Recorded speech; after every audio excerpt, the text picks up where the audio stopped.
Okay, so my inner Bella. Bella is a little girl who has a lot of information, but not enough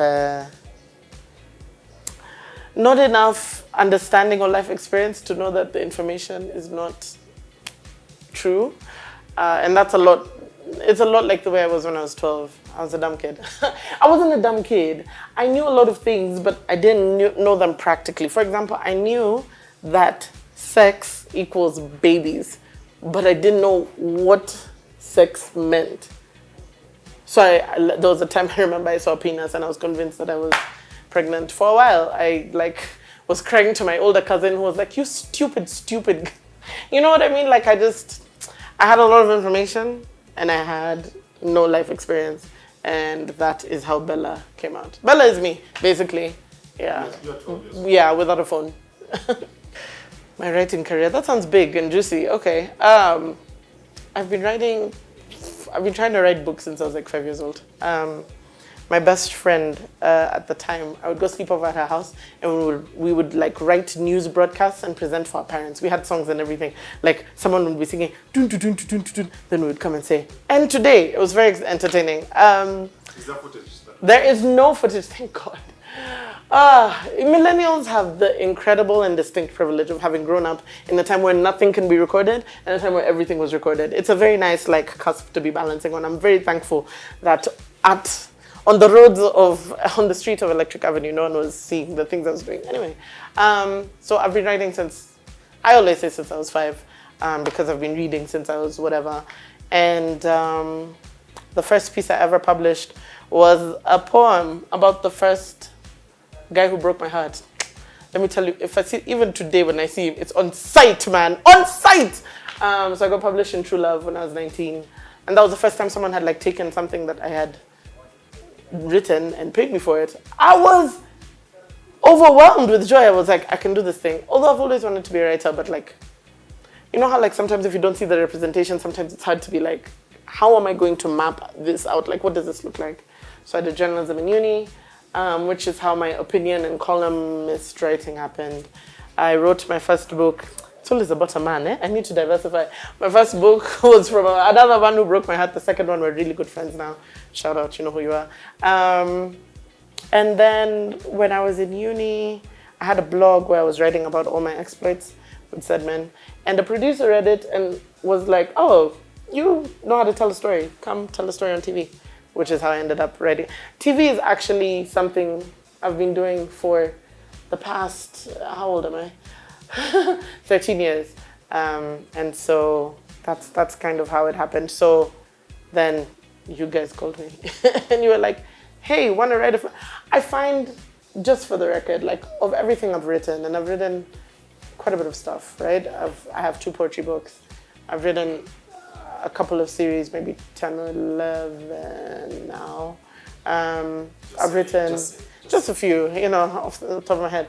I've written a lot. Scripting is the hardest thing. Every time, I'm excited for the money, but it's the most arduous form of writing. I can't explain how exhausting. Why is it so? Is it the dialogue? Is it the plot? No, I find dialogue easy. Dialogue is fine. What I find so difficult is you are creating an entire universe. That's what you're doing. You're creating a universe, and you're creating the people in the universe and their motivations and their fears and their flaws and you're crafting it in such a way, before the writing even begins, right? The storylining, where you have to create this believable world that these characters can exist in. And then they have to make sense. And then you have to make it into a plot. And then if it's a long series, oh my gosh. I wrote, was that my first show? My second show was a show called Liza Band. Liza Band was a soap. It was supposed to be like Neighbors. So it was supposed to show every day. So we were writing, our first order was 52 episodes. 52 episodes! I wrote 1 to 45 myself. Bruh. It's good. Anyway, on a kalasha. But bruh, scripting is the hardest. When Adele was respect to scriptwriters, I was like, thanks. Cause ningumu. You know, that's actually how I started. I started Yeah. as a scriptwriter. Really? I did. And then you left because it's hard. And they're not paid. They don't pay enough. They don't pay enough. They don't pay. Hey, they don't pay enough. They don't pay. And it's a lot of really exhaustive, draining work for not enough money. Like I remember I was being paid 5K for Liza Bryan script, like 5K per script. I hope no one is still being paid 5K a script because it was nothing money. It was nothing money then. It's even more nothing money now. Wow! I'm getting flashbacks of like, whoa! So, For 5K. for 5K, Imagine. you appreciate what you're doing. Even if you're putting yourself out there, like if you're putting yourself out there like physically like a sex worker on a pole, even that when you get more than 5K, surely.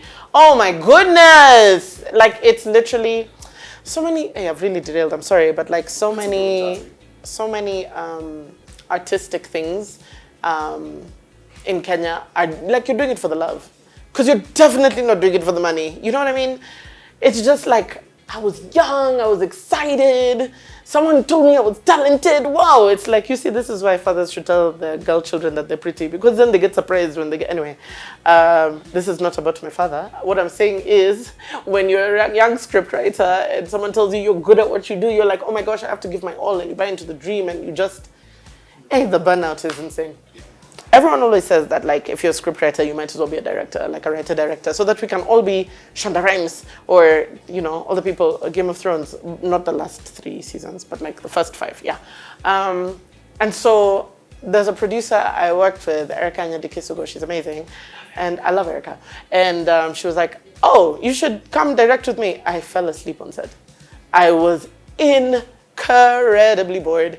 And then she was like, so maybe not for you. So when I was approached for this and they were like, oh, you should direct, I actually didn't know that we were also directing. I thought we were just like sitting in a writer's room, coming up with the idea, writing the script, and then like handing it over to someone. So I was like, but I used to find this so boring. Am I willing to challenge myself?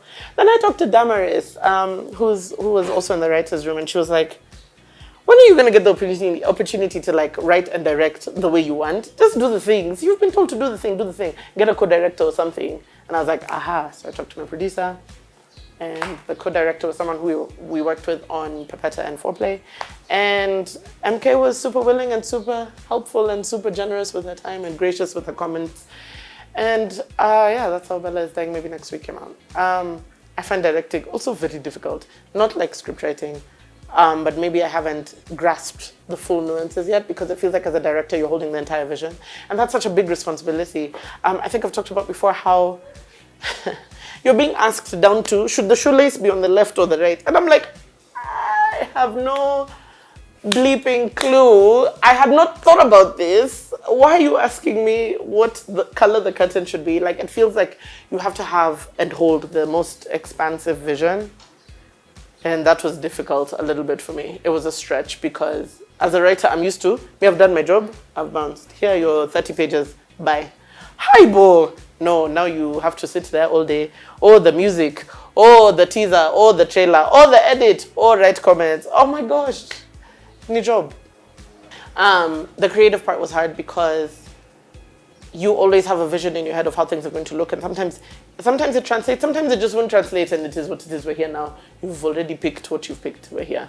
I remember there was a particular shot that we really wanted to get that was like a steady cam, and I know the names of shots now, which I never did before. So the technical side, learning the technical side was also hard, but I had a co-director. I wasn't doing it by myself, which was super helpful.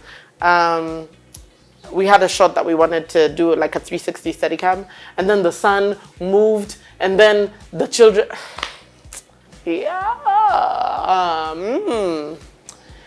The fun part was the part when, like that one time, so for example, the fun part was babysitting it at the end. Fun, I don't know if fun is a word, maybe fulfilled. I don't know if I would say fun. The writer's room was fun because with the exception of Lydia, who I now, you know, I'm better acquainted with. I knew everyone in the writer's room. I'd worked with them before or interviewed them because they're famous comedians, you know. With the exception of Lydia, like the writer's room for me was fun. I enjoyed that. I'm used to cannibalizing my own experiences and writing it on paper. That's not a new thing for me. I'm very good at that part. It's just like everything after that can be a bit Fun.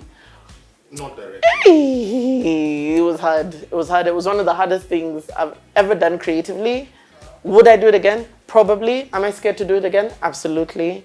Am I invested in trying to get it righter? Yeah, I think so.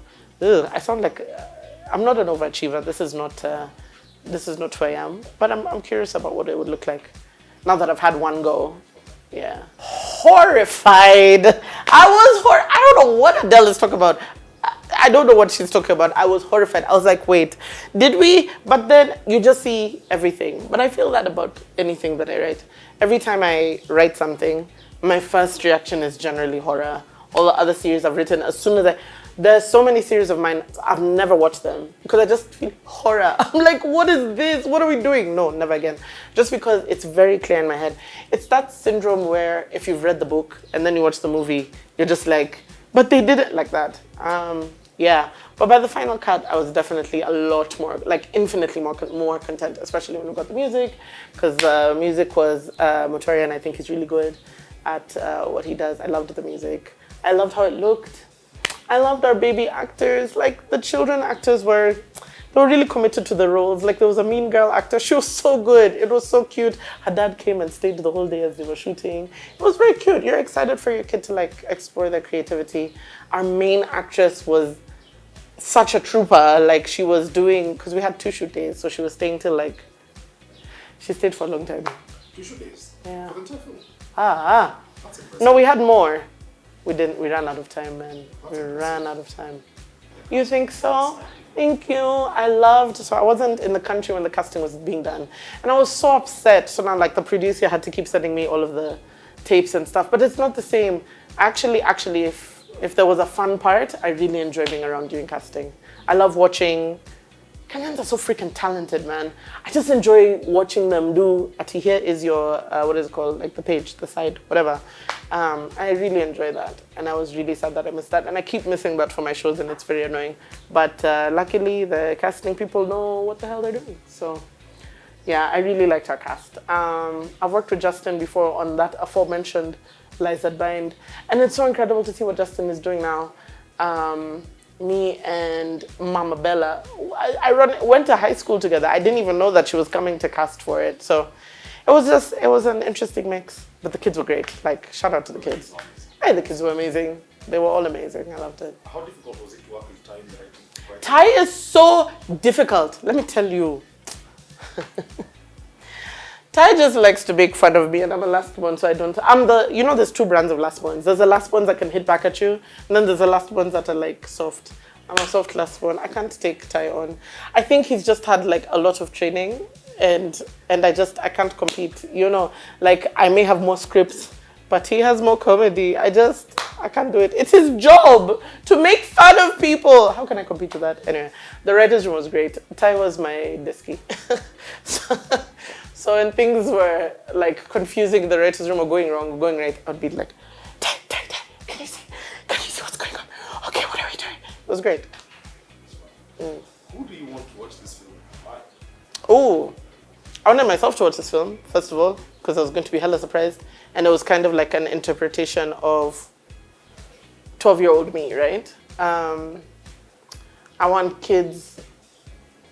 Do I want kids to watch this film? Sure, like to realize that like they're not, alone. But I feel like that realization has kind of landed for kids now. I think I really want parents to watch this film, to be like, not telling your kids stuff is harmful. And in an African context, we do that a lot. And I kind of want them to watch the film and be like, maybe there's a way that we can deliberately and intentionally teach our kids about sex. It's not what, KFCB is scared of, where if you teach kids about the safe ways of having sex, then everyone will start having sex. Because, spoiler alert, everyone's having sex. Even the kids that you're trying to protect. The difference is, are you going to let it happen safely or unsafely? So I really want parents to have the conversations that I wish the older people in my life had with me. Juliana is so sweet. I feel like I really harassed Juliana because I'm terrible at messaging back. But we're here now. Yay. And Tamara, that was a great writer's room. There's something that really rung true with the validation of someone who's extensively walks the path before you, saying, actually, yeah, this is good how it is, let's go do it. That's an amazing, it's an amazing validation, it's an amazing feeling. It's vindication, it's validation, it's affirmation. Hey, I'm a poet. Can you see? Vindication, validation, affirmation. Anyway, yeah. That was. Yeah. Yeah. Okay. During the documentary, let's stop. Okay. Yeah. But yeah, it was a really great experience. Like creatively, being allowed to kind of do exactly what you want to do, and being told that exactly what you want to do works. That was great. Yeah. And I got to be in the room with some really amazing people. Like, the people who were chosen were the people who were meant to be chosen. Like, I rock hard with some amazing those people, 6. Some amazing people anytime. Yeah, I mean, that guy, I don't know who invited him. I don't know. Like, I guess. If you must. Was it quota? Was it DEI? You know that's banned now in someone's administration. So. Zibubaya. So next project, what are we looking forward to from you? Oh, I hate this question. You know, like when you ask a creator, like it's like, now we have pressure. Now what must we do? I don't know. Maybe I just wanted to sleep for a year. I don't know. I would like to sleep for a year.